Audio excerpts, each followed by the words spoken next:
நாம் மற்றவர்களுக்கு நல்லது செய்தால் இந்த மூன்றையும் தள்ளி போடலாம்.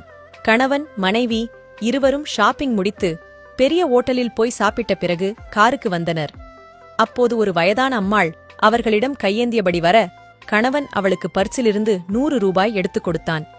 அவள் நிறைய நன்றி சொல்லிவிட்டு போனாள். எதற்கு 100 ரூபாய்? கர்ணப்பரம்பரையோ 5 10 கிழவிக்கு போட்டிருக்க கூடாதா என்றாள் மனைவி. கணவன் சிரித்துக் கொண்டு சொன்னான், உனக்கு புடவை நகைகள், எனக்கு துணிகள், செருப்பு, பசங்களுக்கு துணிகள் என்று கிட்டத்தட்ட சர்வ சாதாரணமாக லட்சத்துல செலவு பண்ணினோம். ஆனால் அந்த வயசான அம்மா வயித்து பசிக்கு சாப்பிட நம்மளை தேடி வந்திருக்கா. நம்மால அந்தம்மா சாப்பிடும்போது நம்ம மனசார நினைக்குமே, அதனால நமக்கு புண்ணியம் கிடைக்க வேண்டாம். அந்தம்மாவோட பசி போகுது. மனுஷனுக்கு 3 விஷயங்கள் எப்ப வரும்னு தெரியாது. அது எப்ப வேணும்னாலும் வரலாம். அது என்ன தெரியுமா? டிசபிலிட்டி, இயலாமை, டிசீஸ், நோய், டெத், இறப்பு. நமக்கும் இந்த 3ம் எப்போது வேண்டுமானாலும் வரலாம்.